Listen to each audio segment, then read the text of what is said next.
All right, tonight we're continuing in our Revelation study, so we're going to be going to the sixth of the seven churches, the Church of Philadelphia. And it got its name particularly because of the original founders. He had a love for his brother. That's really where it comes from.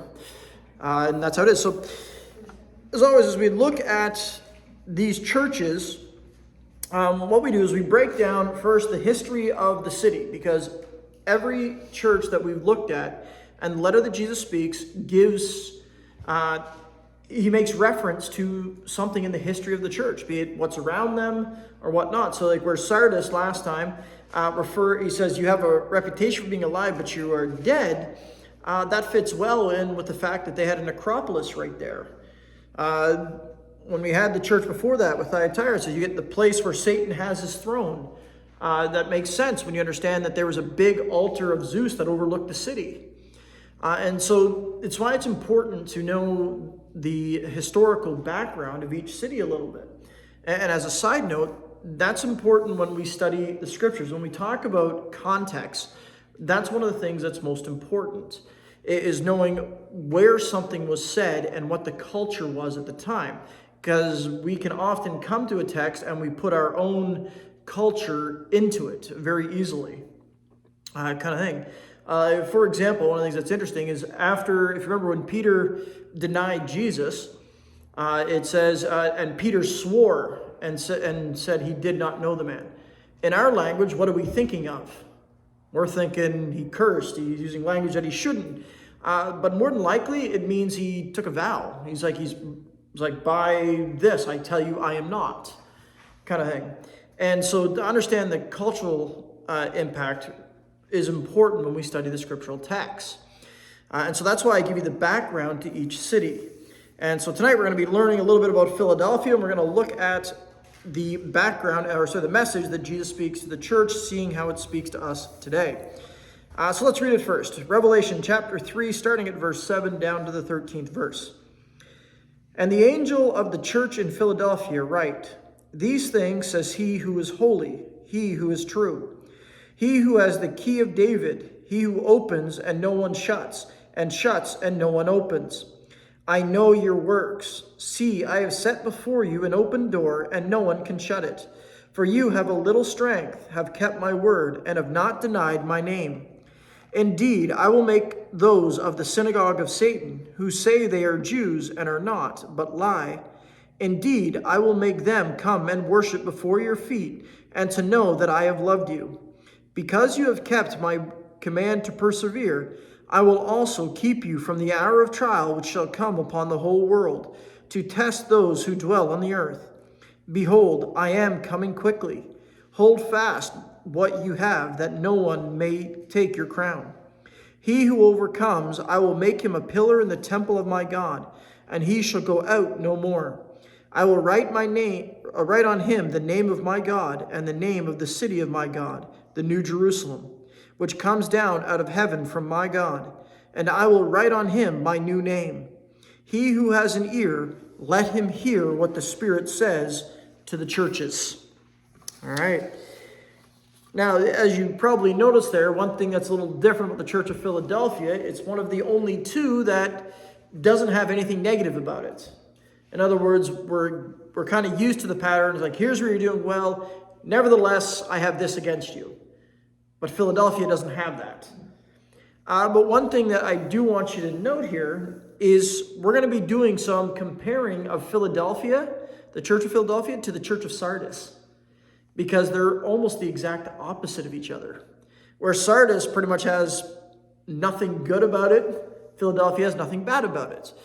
Sardis compromised the name of Christ. Philadelphia stood firm to the name of Christ. Where Sardis seemed to be what you'd classify as a growing group, but they weren't authentic, Philadelphia seemed to be a very small group who seemed weak, but they were very authentic. And you've got this contrast between the two churches. And it's just an important note, especially when you look at the promises, because both of them also get the promise from Jesus, behold, I am coming soon. But it means very different things in those two churches. And we're going to touch on that. But Philadelphia, the city of brotherly love. So where are we? We're almost finished our preaching loop, and we're coming now 25-ish miles, 20, 30 miles southeast of Sardis. So if you follow, we've just kind of gone up and we've gone back down. That's really what we're doing on the upper edge of the Roman province of Asia. Now, Philadelphia itself, for the most part, it was a strong fortified city that sat along trade routes for the most part, which is a good place to be. In fact, you may not ever ask the question, but why did David decide to make Jerusalem his capital? Why didn't he just stay in Hebron? When he came to power, he was in Hebron for 7 years. In fact, King Saul didn't even rule from Jerusalem.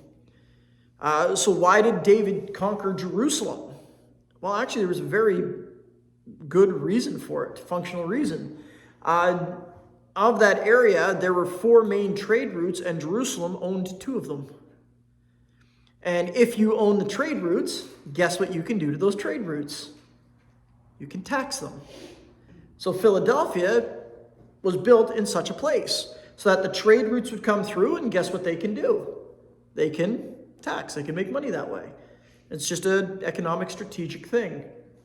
But for the most part, Philadelphia itself, outside of being on the trade routes, it was really known more for its agriculture, particularly 2 things, vineyards and olives. Seems those 2 things kind of go together. For some reason, just a lot of places you look, they have vine, they grow grapes, and they grow olives. They just grow in similar climates. That's really what it is. But there is one thing that Philadelphia, the city itself, had a problem. Because it was on the trade routes and where it was very prone to earthquakes. In fact, there was a great earthquake that actually caused quite a bit of damage in about 17 AD. It didn't just hit Philadelphia, it also hit Smyrna, Sardis, Ephesus. It was a pretty big earthquake. And they were hit pretty good, but it also explains in Philadelphia, which is unique, although it's a fortified city, people live on the outskirts. It kind of makes sense. If there's earthquakes, where's the last place you want to be in an earthquake? In the center of a city. This is why earthquake-prone cities, people generally don't want to move there. They want to live outside of them. Because if you're outside, the ground will shake, and unless you get incredibly unlucky where it splits apart or jets up, for the most part, you're going to be fine. You're going to be shaken, but there's nothing to fall on you. So a lot of people lived outside the area of Philadelphia, but they did suffer pretty good devastation. But it was repaired by Emperor Tiberius. And because of that, although we don't know a lot about the religious makeup of Philadelphia, you can safely assume that they also practiced emperor worship. They were really thankful to the emperor kind of thing. And the fact that Philadelphia was also known by a couple of names, so the fact that they were so indebted to the emperor, I think I got the name here. I just want to make sure I got the right name. I think it was Neo-Caesarea. I think is what it was also called. So it had more than one name. And that's an important detail too, because think about it. They were a city that was called Philadelphia when it was founded. They'd suffered devastation. Along comes the emperor. And when they get fixed up, what do they also get? A new name. Now, why is that important? Well, what did we read that's going to happen? Promise of Jesus to the church. He said, I'm going to put my new name on you. So it's not going to be the name of the emperor, it's going to be the name of Jesus. So again, that just shows a little bit of the connection between the background of Philadelphia and what Jesus is going to speak. Now, as I said, there's nothing wrong here with Philadelphia, the church itself. Size isn't the issue, it's what's going on in it, and it's a good church. Now, Jesus introduces himself here using 2 Old Testament references. And they're important references. So he says, these things says he who is holy and true, and then he gives us the quote. He who has the key of David, he who opens no one can shut, and shuts it no one can open.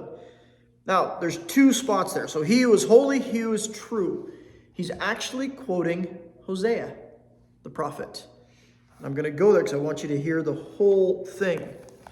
Hosea 11, verse 9. Hosea 11, verse 9. And just pay attention. Remember, in Revelation, Jesus is claiming the title. But here, Hosea chapter 11, verse 9. I will not execute the fierceness of my anger. I will not again destroy Ephraim. For I am God and not a man, the Holy One in your midst, and I will not come with terror. Jesus is introducing himself as the Holy One. But in Hosea, who's the Holy One? It's God. That's what he says. For I am God and not a man, the Holy One in your midst. From every aspect of what Jesus is talking, he introduced himself from the start of Revelation. What did he talk? I am the one who walks amongst the lampstands. And what does Jesus say? The 7 lampstands are the 7 churches. He says, I'm the one who walks in your midst, is what he says. The Holy One in your midst. And yet, here in Hosea, the direct reference is I am God. So what is Jesus saying? Well, it goes against anybody who makes a claim that Jesus didn't say that he is God. Because this is a claim of divinity. He's saying, I'm the Holy One. I am the true God. Now that makes sense again, especially in a Roman Empire where emperor worship was there. And remember, emperor worship does not mean they just revered the emperor. It didn't mean they just said, yeah, we'll give praise to the emperor. No. That means they actually believe that either the emperor was a god or the son of a god. That's actually important to understand because that's Mark's gospel is bookended by 2 statements for the most part. The opening of Mark is, this is the gospel of the good news of Jesus Christ. Truthfully, he was borrowing from another writing, but he changed it, which was, this is the gospel of the good news of Julius Caesar. He took that and said, no. Julius Caesar is not the true Son of God. Jesus is. How do we know that? Well, if you remember, the other bookend is the crucifixion.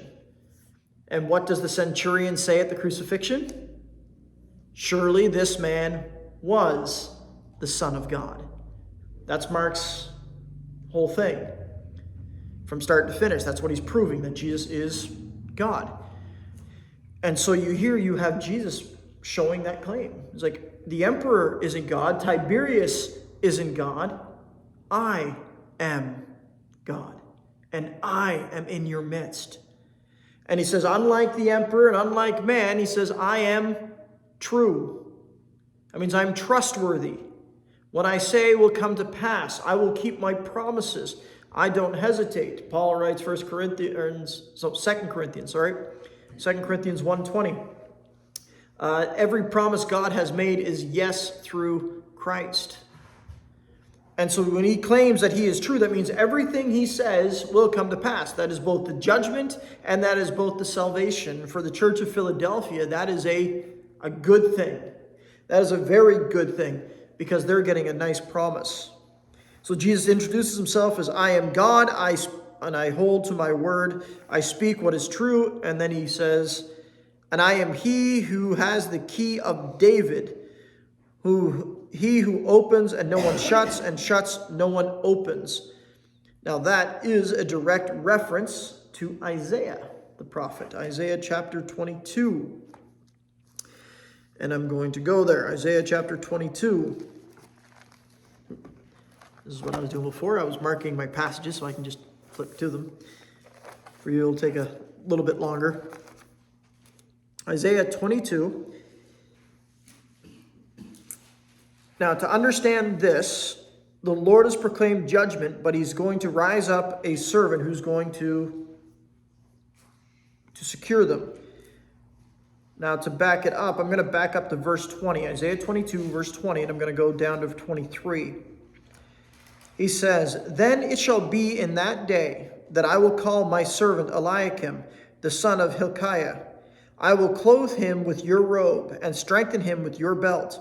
I will commit your responsibility into his hand. He shall be a father to the inhabitants of Jerusalem and to the house of Judah. The key of the house of David I will lay on his shoulder.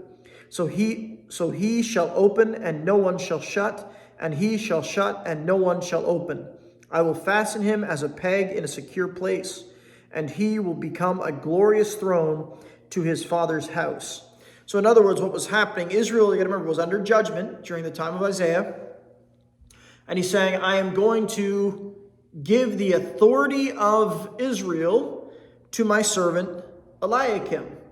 But what is Jesus doing? Jesus is taking that imagery and he's taking it away from Eliakim, and who's he giving it to? Himself.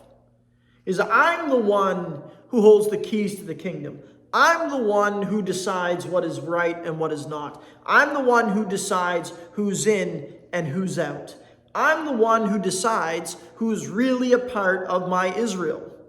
Now remember, in the scriptures, there's actually, depending on where you want to look here, technically there's 3 Israels, or 4 if you want to go all the way back.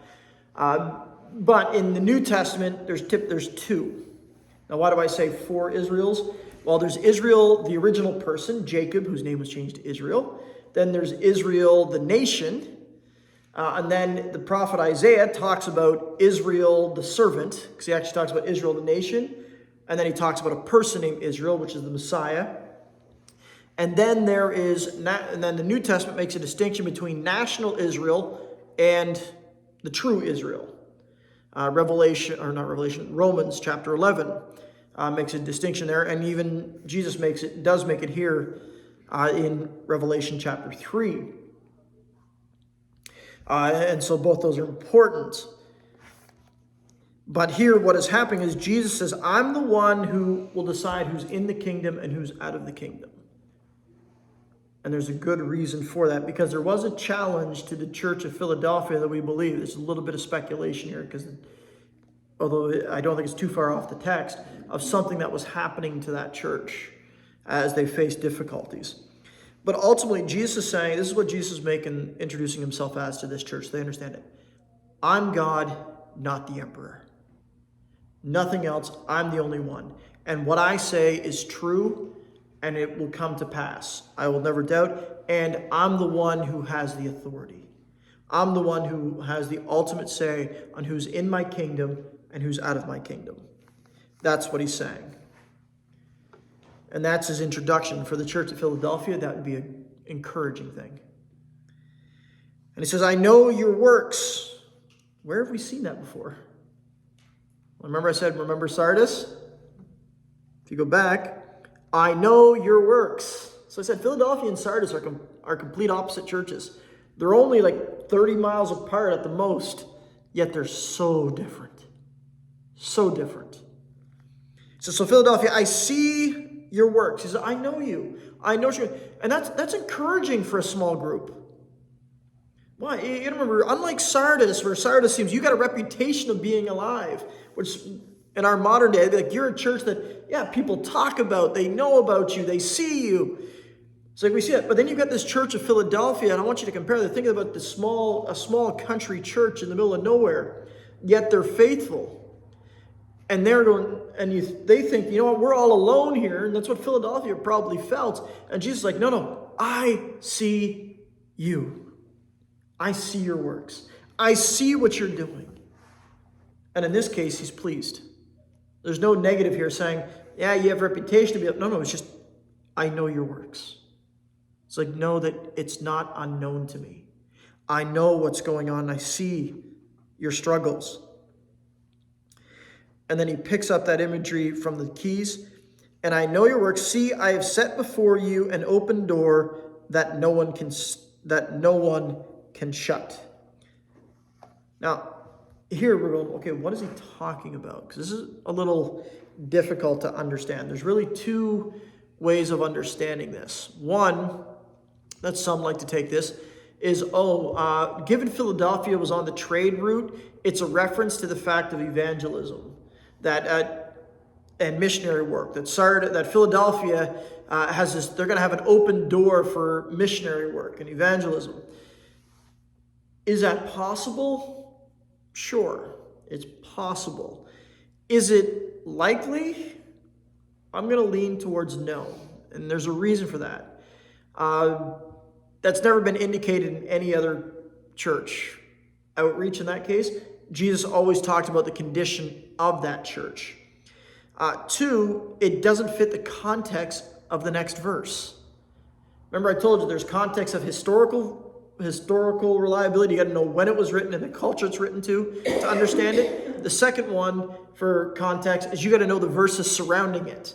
You can't just take a verse out and say this is what it means. To do that, you can get yourselves in all kind of trouble. Even though we do like to do that sometimes, and it's like, oh, that brings encouragement. I said the number one verse that people do that to is like Philippians 4:13. I can do all things through Christ who gives me strength. Now, that's not saying that's not technically true. Yeah, I could do absolutely anything if Christ so desires it because, well, he's God and he can do that. But generally, what we try to refer that to is I'm facing something or I want to be victorious in something and I'm going to be victorious. What happens if you got two sports teams who both claim the same promise? One of them's going to lose, or you're going to have a really boring game and it's going to be tied, kind of thing. I remember my brother a long time ago asked my father, he's like, if everybody's perfect in heaven, it's like, what happens if you get a breakaway on a goalie in a hockey game? It's like, who's going to win? And my father thought about it. He was like, huh. He goes, well, I imagine that the shooter would make the absolute perfect shot exactly where he wanted to, and the goalie would make an absolute perfect save. But see, the problem is, like, we're redefining it our way. Where even the Philippians 4:13 is not about getting everything I want. It was in the context of Paul saying, I know what it's like to be content, and I can give thanks in all circumstances. He's like, why can I do that? Because I have Christ with me. That's the only reason. And the reason I can face these hardships in my life, and I can lose it all, I can be thrown in prison, and I can still give thanks and praise, he said that's only because of Christ and what he's done. That's the context of Philippians 4:13. And so here, when Jesus is talking about a door that is open and shut, the original context from the Isaiah passage, it's talking about authority who's part of Israel and that. And here, it seems to be the same context. And so it seems more like what is happening is you got to remember, in all these churches, you also have Judaizers, you've got Jews. And here Jesus makes a direct reference to them saying, I will make those who are of the synagogue of Satan who say they are Jews. In other words, they're ethnically Jews.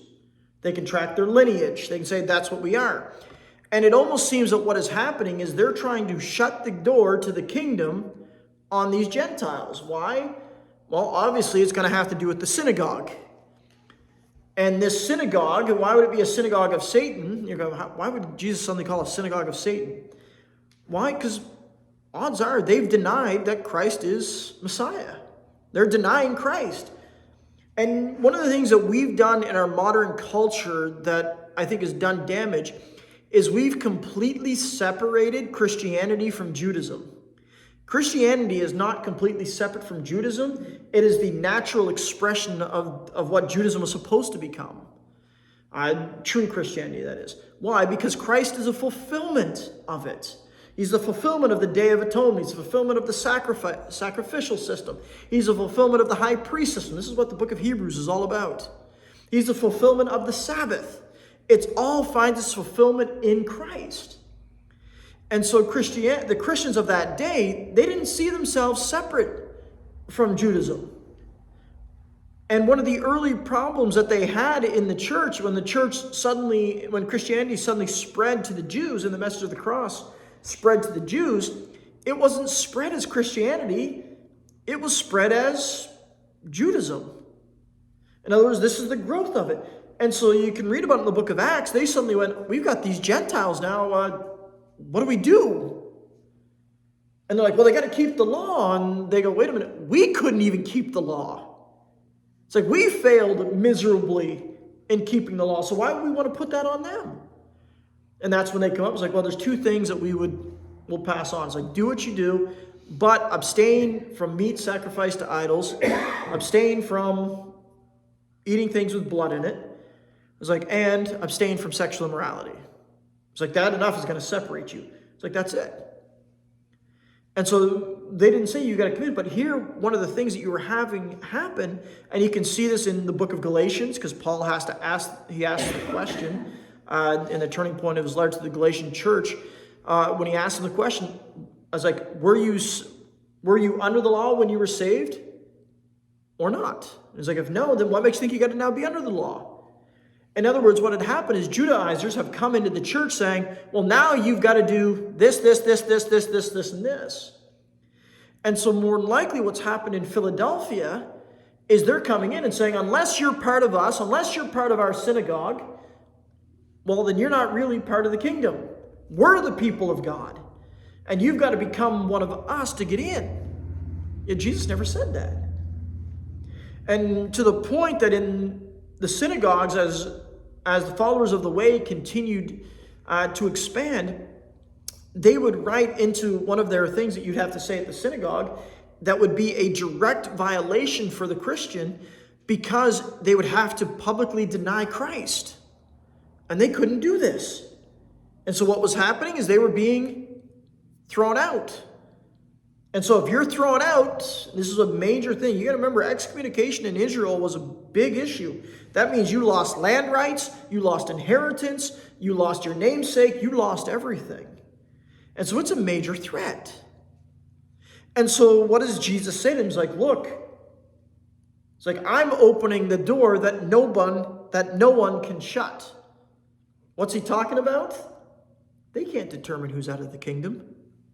I do that, is what he's saying. And he says, I know you have little strength, but you have kept my word. And what does he say? And have not denied my name. He's like, that's what it takes. Remember, John's gospel, what does it take to be saved? All who believe on him, he gave the right to become the children of God. These things I have written that you might believe that Jesus is the Christ, the Son of the living God, and that believing in his name you may have life. John 20:31. It's all about faith. And he's saying, that is it. You can't close the door. They can't close the door. And then Jesus goes one step further. He doesn't just go, no, you're part of my family. You're part of my true Israel. He says, look, he goes even further. He's like, indeed. So guess what's going to happen? He said, those who of the synagogue of Satan, which would be a real insult to them, it's like, indeed, I will make them come and worship before your feet and to know that I have loved you. It's like something's going to happen. They're the ones who are casting you out. They're the ones who are slandering you. In the end, the believer is going to be vindicated, because those same people, he's saying, are going to come before you and acknowledge that, no, you are loved of Christ. This is also why we're told as believers, vengeance is mine, says the Lord. Leave it to him. He will take the matters into his hands. And he will, in other words, he's going to build up his own people again. The Christians who have been wronged, the Christians who have been denied, he's going to make those people come and confess that, no, you are right. And so Jesus is going to, in essence, clear their names. And that is a promise to the churches. You can see that again in Peter's writings, in his letters. And so this is what he's talking about here. Now, if there's one verse of all of this that has probably caused a little bit more misunderstanding, it's verse 10. Revelation chapter 3, verse 10. Because you have kept my command to persevere, I also will keep you from the hour of trial which shall come upon the whole world, to test those who dwell on the earth. Now, depending on which camp you come from, you'll take that verse one way or the other. And it all has to do with two little words. And you go, what words? Well, the words are terero ek. Those are the Greek, terero ek, which means keep from. What does that mean? See, nobody disagrees with the rest of it. From the trial that shall come upon the whole earth. Everyone's like, there is going to come a time of trial to be on the entire earth. But what does it mean to be kept from it? Now, that's where the challenge is. And we have to ask, does that phrase appear anywhere else in Scripture? Because one of the hardest things that can happen is you can run into a phrase that appears nowhere else in Scripture. And then you're kind of, for the most part, you're shooting in the dark in some aspects. Then you try to figure out, like, okay, is it used in any other Greek languages, any other antiquities, trying to figure out what kind of context it's used in. And there are a couple of cases in the New Testament where they use a word that we do our best guess on. A word that Paul uses in his letter, arsenokoitai. There's no other equivalent to the word anywhere.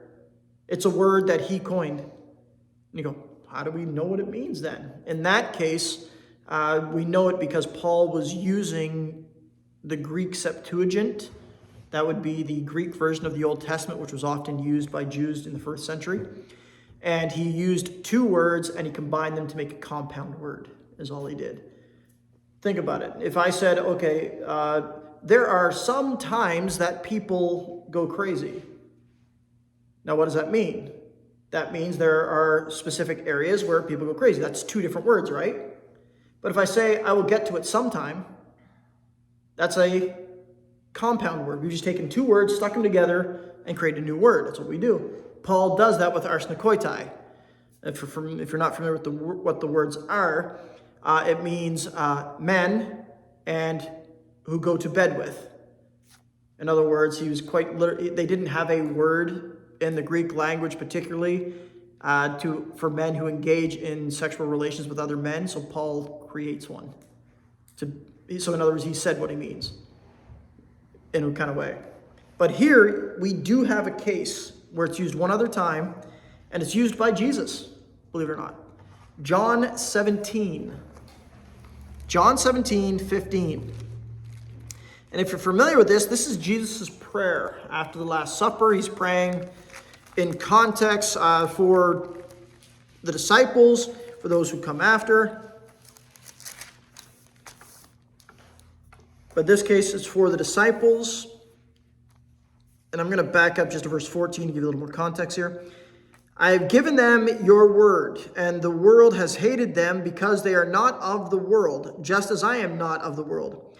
I do not pray that you should take them out of the world, but that you should keep them from the evil one. They are not of the world, just as I am not of the world. So the same phrase comes up here. I do not pray that you take them out. It's very similar. The kept from, I will keep you from, is the same words that are used here.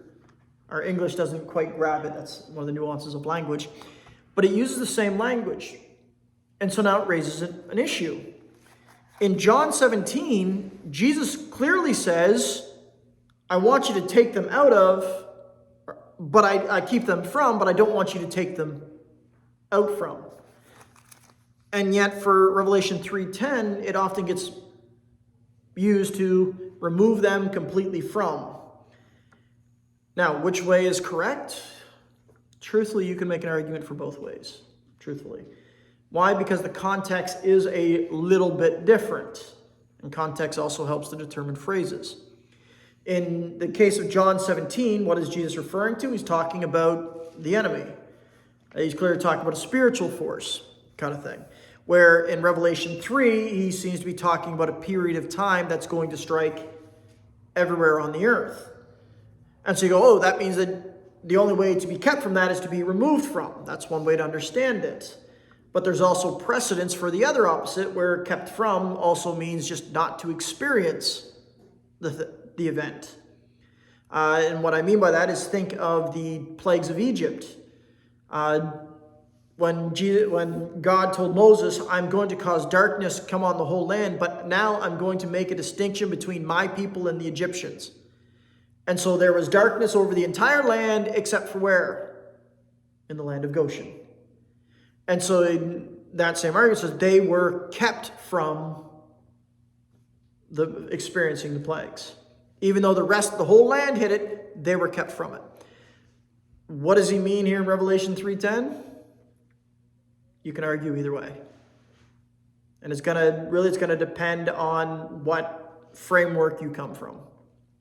Just so you know, it's one of those things that your framework is going to determine which way you go. But it's a promise nonetheless. But then verse 11, he says, "Behold, I am coming quickly." Now, wasn't that interesting? He does say the same thing to Sardis. I just want to back up to Sardis here for a second. When he says, "I know your works, you have few and on me." I think it was in Sardis. Because in Sardis, it was about judgment. Yeah. In this case, he says, "Therefore, if you will not watch, I will come upon you as a thief, and you will not know what hour I will come upon you." Now, in Sardis' case, it was judgment. It's like, Sardis, you need to wake up. You need to be attention. He's like, why? Because if you don't, I'm coming quickly, and I'm going to come as a thief in the night, and I'm going to bring my judgment upon you. For the believers of Philadelphia, this isn't a threat. This is a promise. What are they getting? "Behold, I am coming quickly." For them, they're like, yes, Lord Jesus, come. That's what we want. We desire for you to come. Is I'm coming, and he just says, I just want you to hold fast to what you have, that no one may take your crown.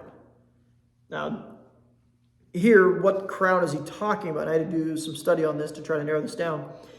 He's talking about the crown of life, but do not mistake this. This is not salvation. It's not talking about eternal life. This crown of life is mentioned also in James chapter 1, verse 12. James mentions it. It's the crown of endurance. Those who go through persecution, those who go through the hard times where they're being persecuted and they endure. And they get this crown. They get this winner's crown. Kind of thing. There are multiple crowns throughout the scriptures.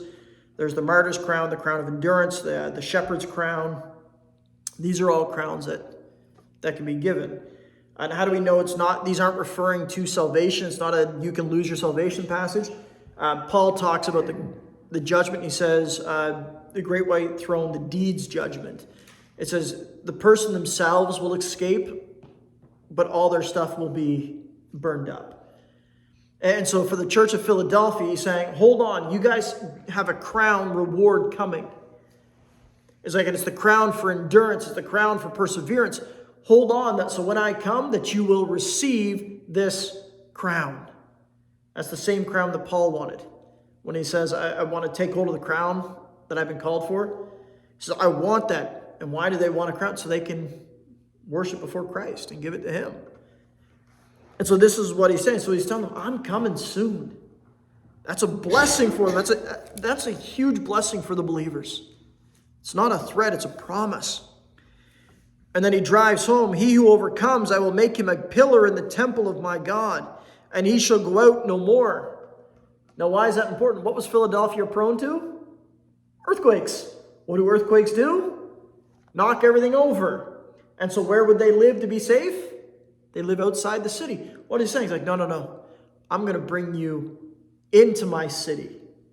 And you're going to be firm. You're going to be there. You're going to be a pillar, and you will not be moved. There's going to be nothing that can move you from here. He's like, not only that, where am I putting you? I'm putting you in the temple. You're not on the outskirts. You're in the most important spot. It says, when you do that, I will write on him the name of my God, the name of his city, the New Jerusalem, which comes down out of heaven, foreshadowing Revelation 21. It's like, and I will write on him my new name. Now, that's an interesting statement in of itself. But here he's like, it's a sign of ownership. God's like, you are mine. Why is, again, that so important? Remember, they're being told, you're not God's people. Why? Because you're not part of our group. And we're the ones who are determining it. And Jesus like, no, I'm bringing you in. They threw you out of the temple. I'm fastening you in the temple. The earthquakes won't move you. They won't move you. And you're going to be a centerpiece. And we're going to put the stamp of ownership on you. You're going to have the name of God. You're going to have the name of the city. He's like, and you're going to have my new name. Now you're going, what is his new name? It is a discussion I had with believers one time, and they said they were shocked to find out that there were other people in that time who had the name Jesus. Well, there was. Jesus was actually a fairly common name. It's very similar to the name Joshua. But when I ask, it's like, is that Jesus' actual name? Now, we're not talking about getting into Hebrew and Greek and all that. The answer is, well, yes and no. He's got multiple names, but there is a name that Jesus says is known only to him. And it's interesting because if you go back to the time of the judges, Samson's parents, Manoah, Manoah asks the one before him, like, tell me, what is your name? And instead of saying you can't know it, he just says it's beyond your comprehension. And it says, I can't tell you. It's just beyond your ability to know. And then remember, the name Jesus itself was chosen because of a specific role. Why? Because it means the Lord saves. And oftentimes, God reveals himself in parts and reveals part of his name. But when Jesus returns, it even says, it's like he has written on him, King of Kings and Lord of Lords. And it says, and he has a name that is known only to himself. So that'd be whatever his real name is. That's only his. And so here he's saying, you are so important that I'm going to put my name on you. It's not going to be the name of this Neo Caesarea. It's my name. And it's going to claim that you are mine. And in the end, he says what he says. He who has an ear, let him hear what the Spirit says to the churches. May you hear it.